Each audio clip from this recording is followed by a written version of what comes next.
and welcome to all of you comic book geeks, readers and collectors to a special look at two of the finest, in my humble opinion, two of the finest imprints of comic book publishing ever. One is, well, you've obviously read the thumbnail, so this is no surprise, is it? One is Epic and one is Vertigo. Now, I know in the thumbnail I've been a little bit provocative and I've put Epic versus Vertigo, who wins? There is no loser. Honestly, there is no loser here. All there are winners, and those winners are the readers that in the 80s, reading Epic and the Epic from Epic Illustrated magazine onwards, throughout the 80s, we would have, well, I just thoroughly enjoyed. It was the 80s was the indie explosion, Pacific, Eclipse, Dark Horse, on and on.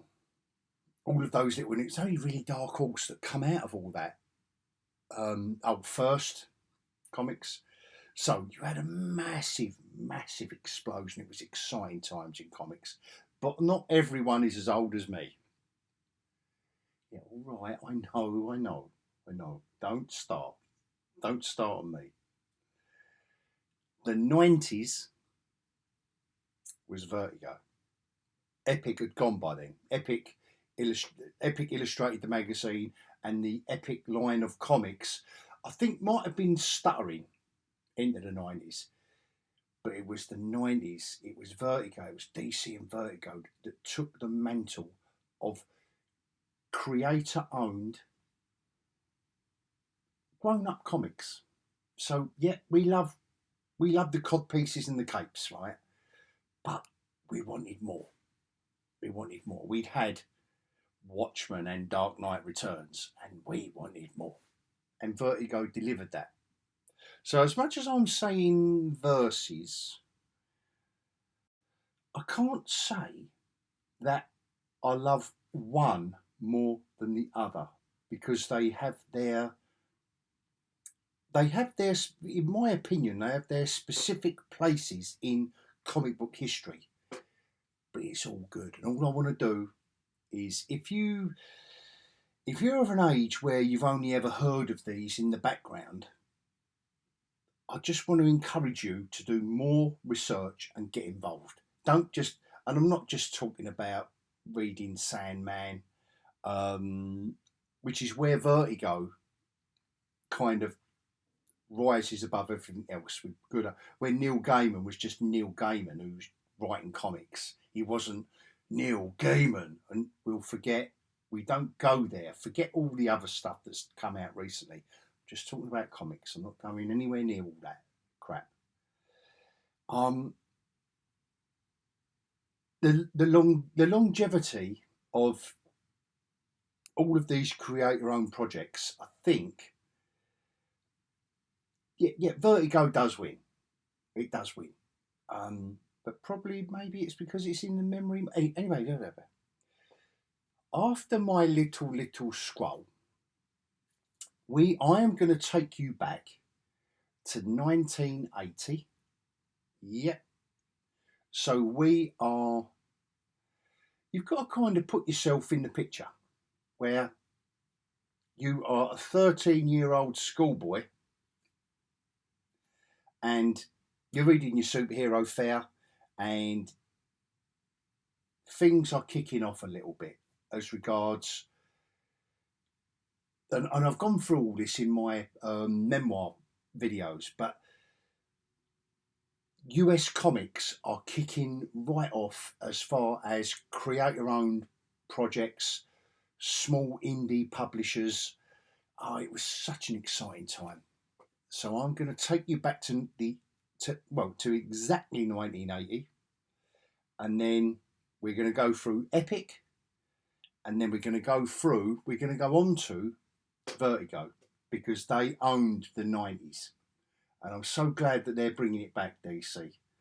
I don't know why they ever dropped it. I know they started calling stuff Black Label. I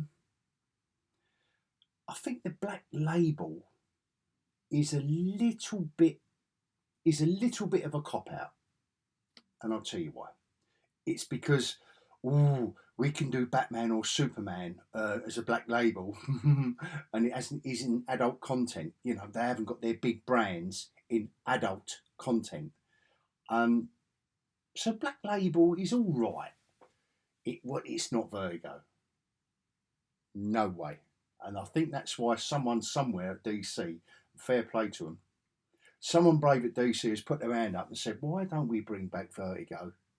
Why don't we bring back things like Sandman, Swamp Thing, Hellblazer, Flex Mentallo? We're going to get into it. We will. We'll have a little look. I hope that's given you a little flavour. I hope that's buttered your parsnips enough to want to join me after my little scroll for a little history wander. And it's, by the way, it's via my collection, so there will be gaps missing. This isn't a university lecture where I'm going to take photos of slides and comics I never bought. It's just the stuff I bought and the impact it had on me at the time. Please join me.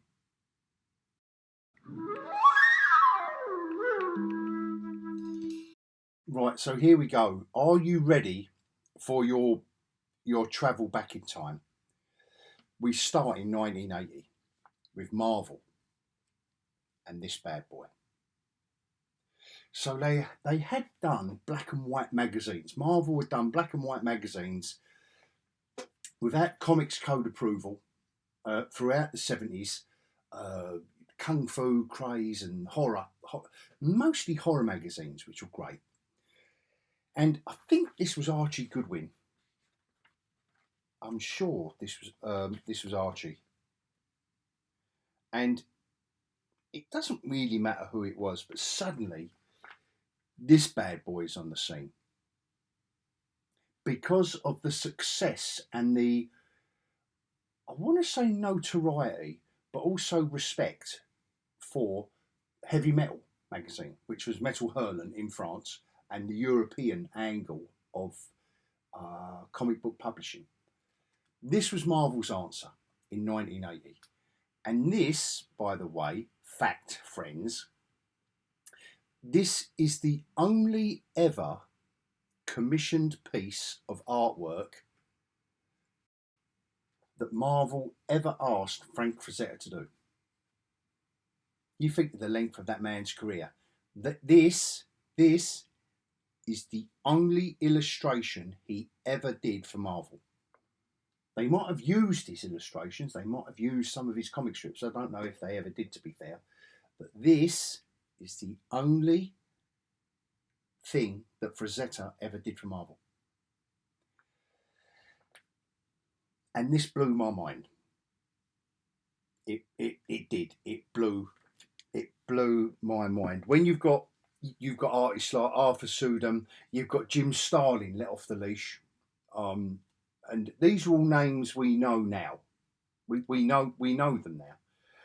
And it's kind of full colour. Sometimes it's not, but sometimes it is. I mean, I won't. Well, shall I look? This is Arthur Sudam. You know, you can't really appreciate the man's artwork and the adult. It was more of the adult themes of the stories rather than the artists doing the work. But the artists that were going to step up to the plate, one obvious artist to step up to the plate of adult storytelling in comics is going to be Richard Corbin. And here he is on the cover. What an absolute beautiful cover. And this was just different. This was, in a nutshell, it was Marvel having a go at Heavy Metal. because look at this beauty. I've got a print of this beauty, Barry Windsor Smith. This is when I'd already seen his Conan work and some of his superhero work in his early Marvel. It would have been black and white reprints in England. It wouldn't have been the original copies because it would be years later till I got, Barry Windsor Smith issues of X-Men or Avengers, whatever he did before Conan. And the work he did here was when this is when, by this point, he'd left Marvel and he had his own, it was Gore Blimey Press, he called it, and he was doing his own artwork.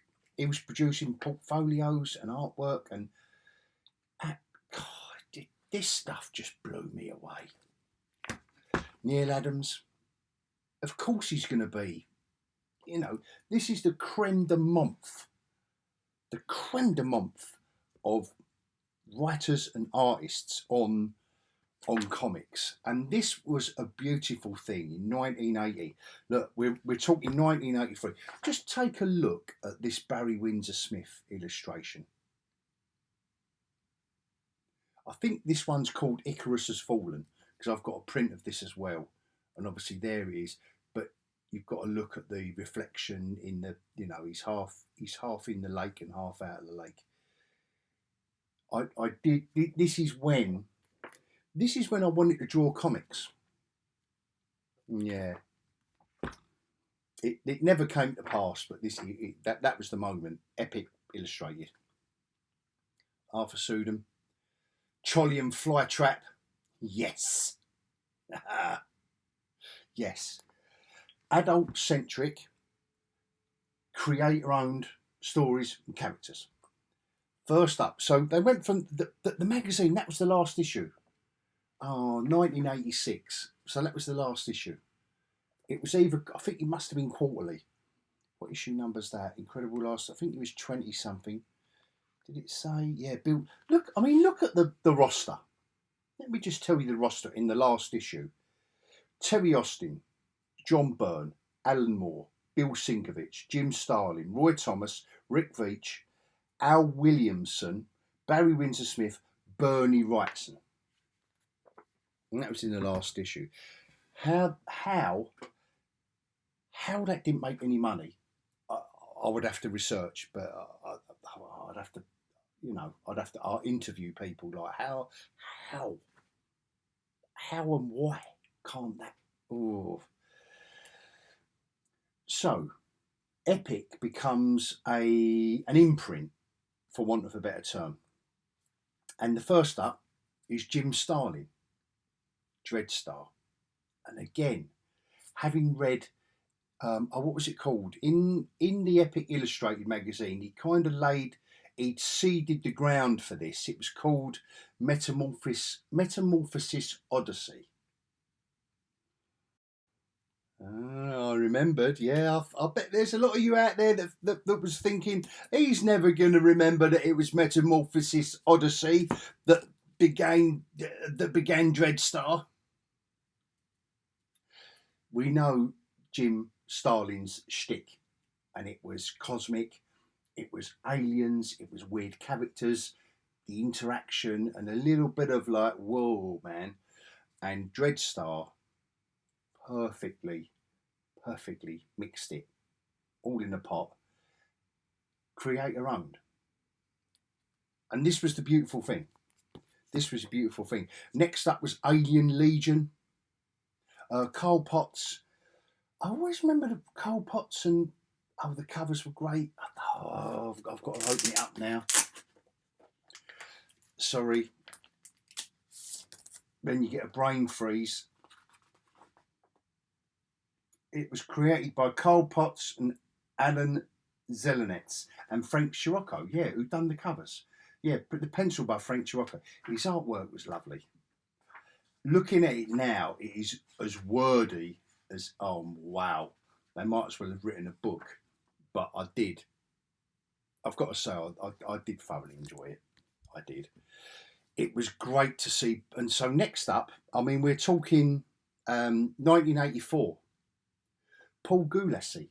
So all us Marvel boys were thinking, hold tight, ain't that the bloke that drew Shang-Chi back in the day? Yes, it was. Is he not the Steranko's successor? Yes, he is. He was like the, for me anyway, for me, he was the, yeah, he was. He was the successor. I can't think of a better word. But again, these were creator-owned stuff. Doug Moench, obviously a great writer at the time for Marvel. And then, there's another Alien Legion there, look, issue 1. I don't know why I've got issue, a 48-page first. Oh, I don't know why I'll put that out of sync, Anyway, that was the first issue. Spot on stuff, spot on. And then I think this was John Bolton's first work in America. A British artist. Actually, I don't know. It's John Bolton, actually. Now I'm getting on to that bit. I don't know who'd written this.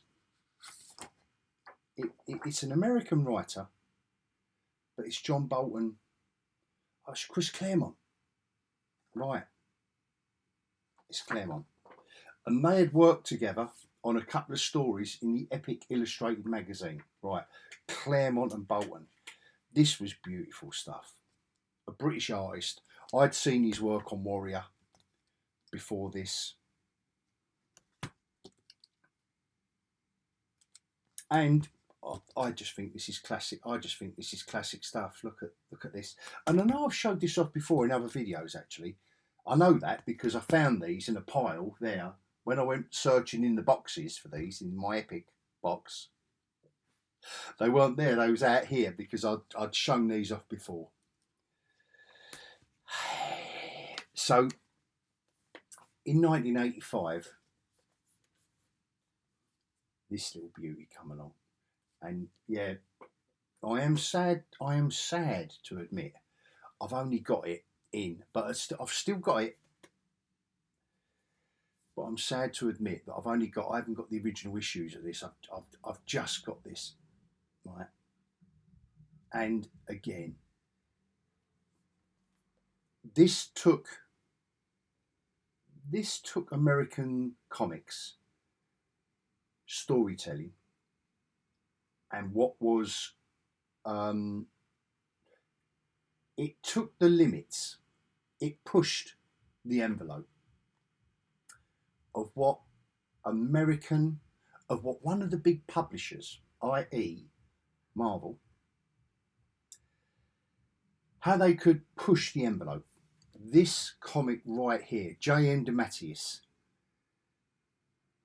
I know I keep saying it blew my mind, but each time these comics came along was another step up. It was like another, I didn't expect that. I didn't know that. I didn't, wow. And when this come along and the artwork, John J. Muth's kind of watercoloured-ish, kind of almost like a hand painted. I don't know the system of, but John J. Muth's artwork in this, it takes it to another level.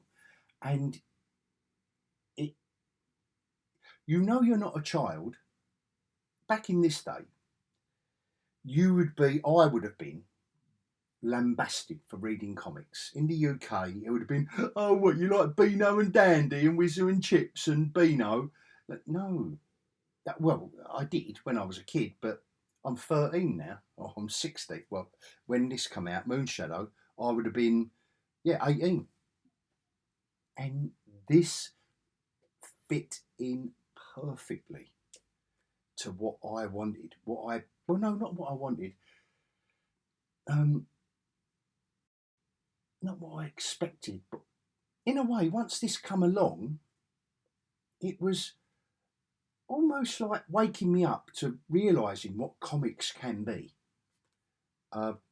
Just beautiful stuff, and I can't review everything. I can't. This was my introduction to Michael Kaluta, Starstruck, and it was a play, and it was, oh, I don't know, this was just sci-fi. This was just science fiction. Look at this stuff.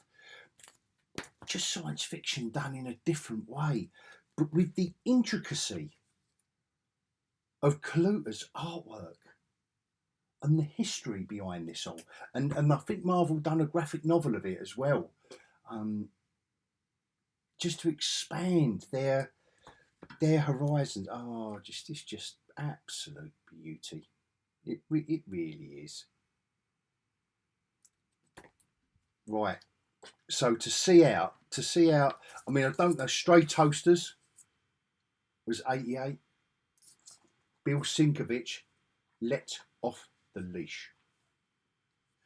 And I did thumb through this, trying to get, I didn't understand it then. And I'm not going to lie and tell you I understand it now. It is obviously an allegory of something. It really is, but it's Bill Sinkovich. And I was coming off of Elektra. Well, first of all, Moon Knight, which was my intro to Bill Sinkovich's artwork. And then Elektra and Elektra Assassin and all the other stuff. And that was all on the Epic line as well. But Stray Toasters was, I'm not going to do a cuckoo in this video. I'm not going to do a cuckoo. And I don't know what years these were, but look, Ted McKeever. Now the Brits. Let's bring on the Brits.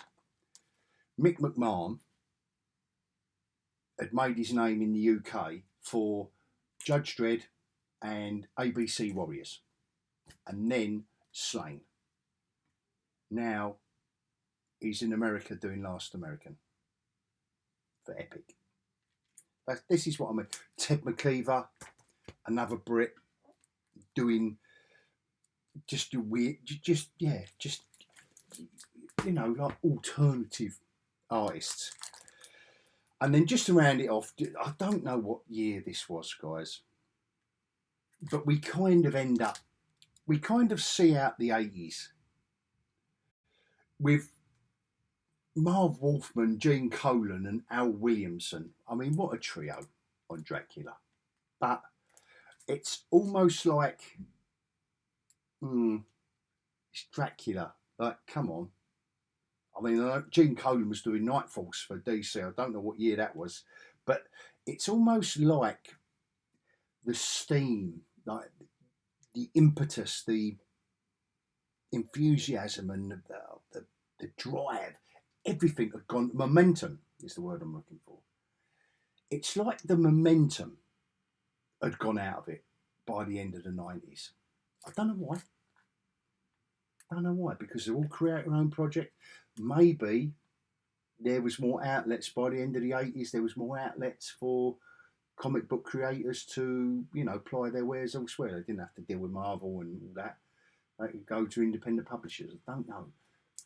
But by the end of the 80s, beginning of the 90s, Epic Comics, for all intents and purposes, was done. Apart from the odd little mini-series they put the Epic, you know, they used the font.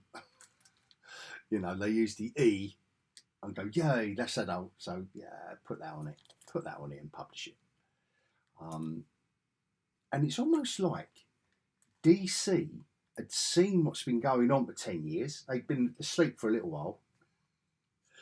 But it's almost like they then took up the baton of creator-owned, adult-orientated storytelling and themes and went off and running.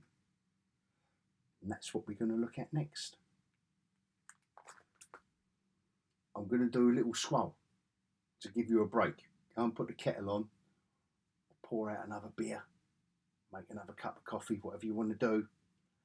Join me in 5 seconds after the scroll so I can arrange the comics and do Vertigo.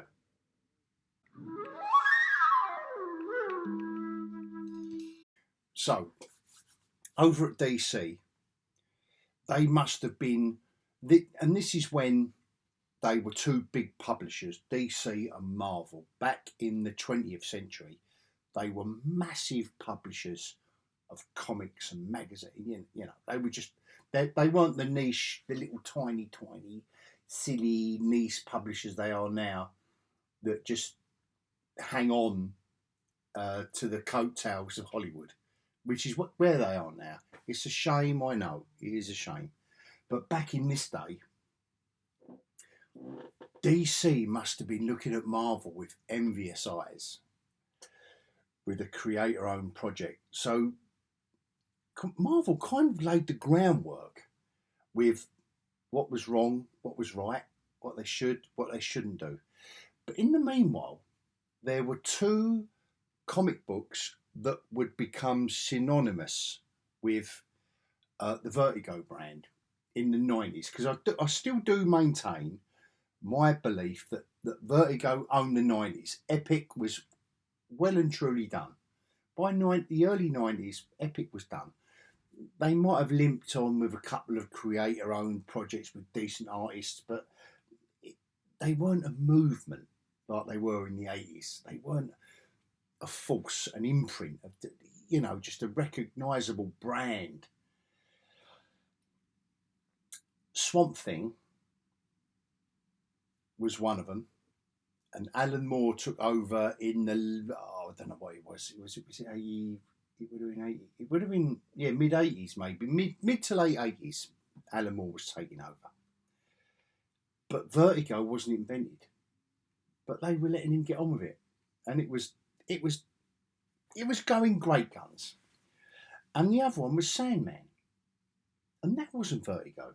We all think it's Vertigo, but no. Swamp Thing, Alan Moore started issue, I think it was issue 2021. Obviously Sandman, Neil Gaiman was on issue 1, but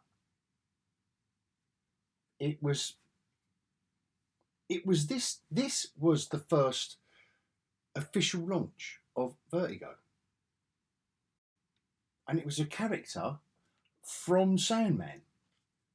And I still maintain that it was one of the best characters that Gaiman has ever, even though he has abandoned. We're not going to go there in this video. I think he's abandoned. I fell in love with this character and the way he made the goth, because at the time goths were, you know, your I don't know, you're abandoned, your miserable, angst-ridden teen, and he made death in conjunction with the creator, whose name I forget. But no, we're drifting off, so I'm not going to go there. I think that's for another video. And in fact, I did do a video a few years ago when they decided to change Death. They decided to race swap Death for the TV series, and I found it highly egregious. And you'll have to go to that video to have a look at my thoughts on that. So that was the first official release of Vertigo in the early 90s.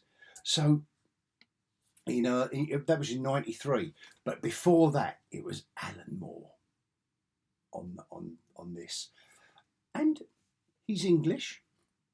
And so is Neil Gaiman. And I think so is, no, not Chris Bachalo. Who's the cover artist on all this? Dave McKean. He's English. And Karen Berger, who was the editor-in-chief, or whatever it was, like the big cheese over at Vertigo, she would regularly come to England with the comic conventions and raid the comic book talent pool. Which, listen, I don't mind. If wherever you're producing your comics, whether it's in England or America, I don't mind. It was mostly 2000 AD and Warrior. Your talent pool was there. They were all there. All these boys and girls were there. But in the 90s, we had stuff like this. Square band format. So I think what Vertigo did was take the baton of Epic that had waned by then. I don't know. I don't know if Marvel struggles started then, but anyway, there obviously wasn't the appetite for that kind of thing anymore. After a decade, like 1980 was the launch of Epic Illustrated magazine. After a decade and a bit, it was really petering out. It just didn't seem like, but you could see that the seeds were there. You know, using the likes of Mick McMahon on some of their epic titles, and you know, etc. etc. John Bolton, like I showed you earlier. But yeah, Dave McKean, Neil Gaiman doing Black Orchid, which was, I don't know if it was or not, but it was probably a Poison Ivy kind of pitch or something like that. And after Sandman and Swamp Thing, the other character that is associated with Vertigo the most is this one. And again, it's another Brit, and it started off with John Ridgway on the art, and forgive me, I forget the writer, but another Brit, and it was very political, and it was unusual for DC to be so. You know, they're stumbling around. Epic Marvel are stumbling around. But everything, I think everything gelled in the 90s. I really do believe that. And what Karen Berger did with Vertigo was a beautiful thing, because what she did is she grabbed the ball and she'd run with it. And you've got, so here's that's issue 63, which is Vertigo. And that's issue 62 that isn't. What's the difference? It's still Glenn Fabry on the covers. It's still Garth Ennis writing it. It is still another, well, am I allowed to call him a Brit? He's Irish. But yes, we can. It's the other side of the Atlantic. UK-ish. But for me, what cemented Vertigo for me as a brand, you know, like that brand, was this bad boy.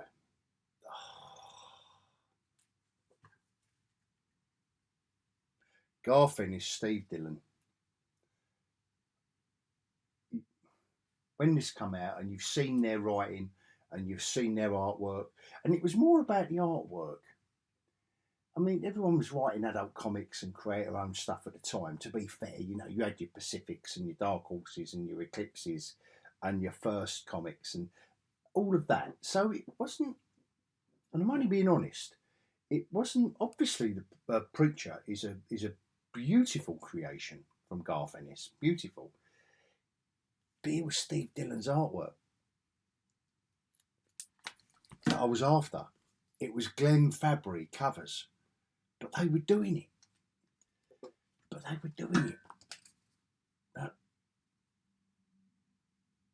And this was comic book rock and roll in the 90s. And then it carries on. 100 Bullets. Why this hasn't been turned into a movie yet, I do not know. I know The Losers. I think I've got a copy of The Losers somewhere here to show you all. Here we go. Andy Diggle. Now, don't get me wrong. This was great. This was great. But they made a movie of this and not this. And they did a TV show of this.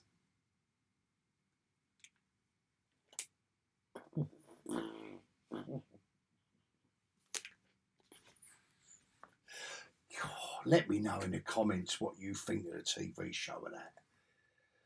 I thought it stunk. stunk.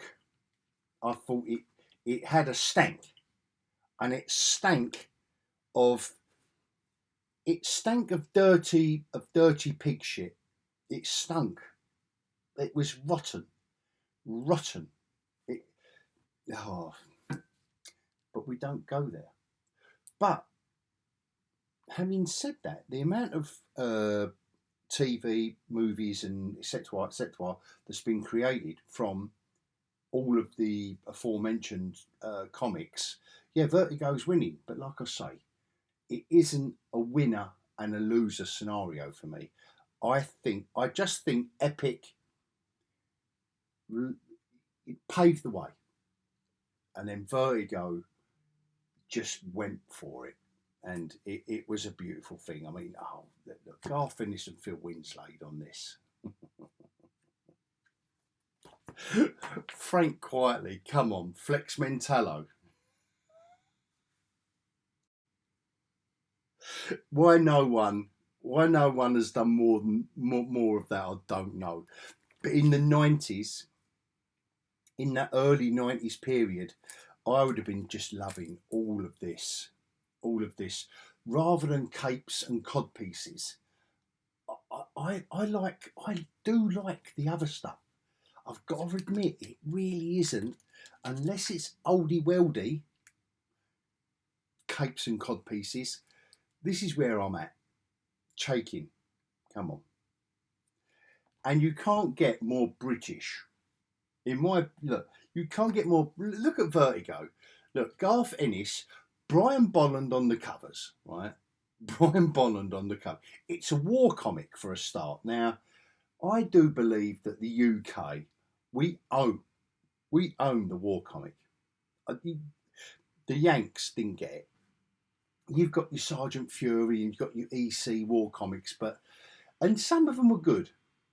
But do you know what? For me, and I am a comic book aficionado of war comics, and I've written war comics for publishers. And do you know what? We own it. It's not the Europeans. It's not the Yanks. We own it. But here we go. Garth Ennis, Bolland on the covers, Brit. Garth Ennis on the storytelling, Irish, and Esquerra. Hold on, no, that don't work, does it? Spanish. But he drew for 2000 AD, so that means he's an honorary British artist. Anyway, it's a beautiful thing. Look at covers like this, look. Beautiful. Just beautiful stuff. And then just to round it all off, just while we're seeing out the 90s, you know, I don't know who Robert Rodey is, but it was all under Vertigo. But now we're into the 2000s, right? And I think Rifle Brigade was right. So Rifle Brigade was 2000, Knockout 2001. This was 2006. This was, I still don't know why this hasn't been turned into a TV series. Not so much a film, but a TV series, because it's like Escape from New York. I'm not going to go into it. You're going to have to do your own research, because we're here to talk about the comic Vertigo versus Epic. But yeah, this was beautiful. This is great stuff, and it went on and on and on. To be fair, I don't know if there were 60 or 70 issues, but it came to an end and they finished it. And look at this, 2008. Madame Xanadu. And I'm not going to sing. What's her name? The Aussie bird from Greece. I'm not going to sing. No, I'm not going to do that. No, we don't do that in these videos. And I'm going to leave it there with, again, I don't know why Epic and Vertigo both lost the intensity. Like it starts off white hot, but they can't.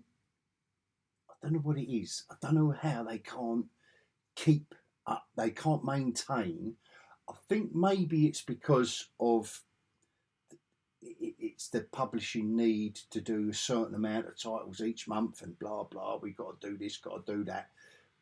Because I'm pretty sure that, I mean, the amount of stuff that come through Vertigo in the 90s was, I would say, triple Epic from Marvel in the 80s, and they couldn't maintain that level of content. So how was Vertigo? Vertigo was always, but DC are bringing Vertigo back, so fair play to them, and I do wholeheartedly look forward to it.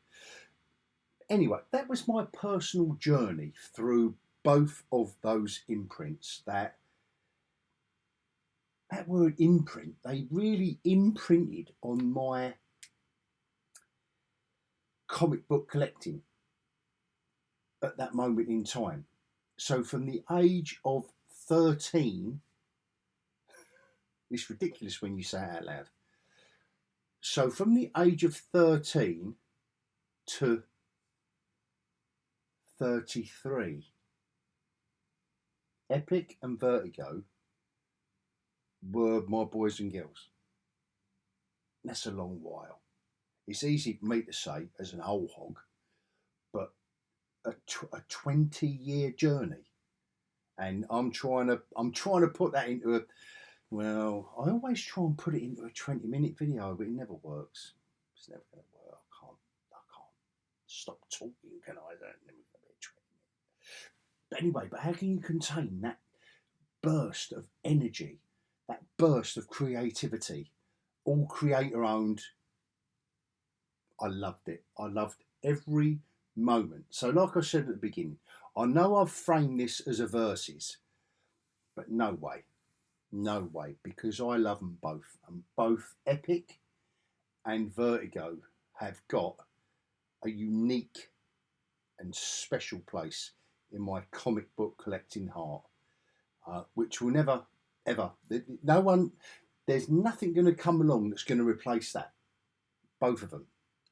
Nothing's going to come along. Obviously I'm going to be impressed with new comics. Hopefully, I want to be impressed every week, don't we all? But nothing is going to replace. If anything, I could say the 80s were better than the 90s, but you could say that about comics, music. Oh, I was going to say fashion, but what do I know about fashion? Anyway, that's where I'm going to stop, guys. That's where I'm going to stop. If you followed me this far, I love you. And I love you because you must be a sexy, sexy subscriber. And if you're not, just be one of the sexiest subscribers on YouTube. Because you can tell people, you can hold your head up high, puff your chest out and say, I subscribe to geekyOlhog. But thank you anyway, if you're still here listening to this stupid waffle at the end of this video. But I do sincerely hope, I don't do this just to cheer myself. I do it to cheer myself up, but I do it in a way that I hope that you will appreciate and enjoy. Let me know in the comments if any of these comics at the time as they were coming out resonated with you, because each one I could do a documentary style breakdown of Epic and Vertigo. Like, this come out of that month, this come out of that month, oh, this creator done that, la. All of this is my collection. What resonated with me. And like I say, with Vertigo, it was Preacher. Even though I was reading Swamp Thing and Hellblazer before Vertigo come out, it was when Preacher landed. Even Death, the High Cost of Living. Even that kind of went over there. Yeah, oh, it's Vertigo. But it was Preacher. Boof. Oh, didn't it land with an atom bomb? Yes. Good stuff. Great stuff. So, again, I thank you, you sexy of the sexiest subscribers on YouTube. And until next time, I hope you enjoyed that. I sincerely do hope you enjoyed that. until next time, I'm going to bid you all adios.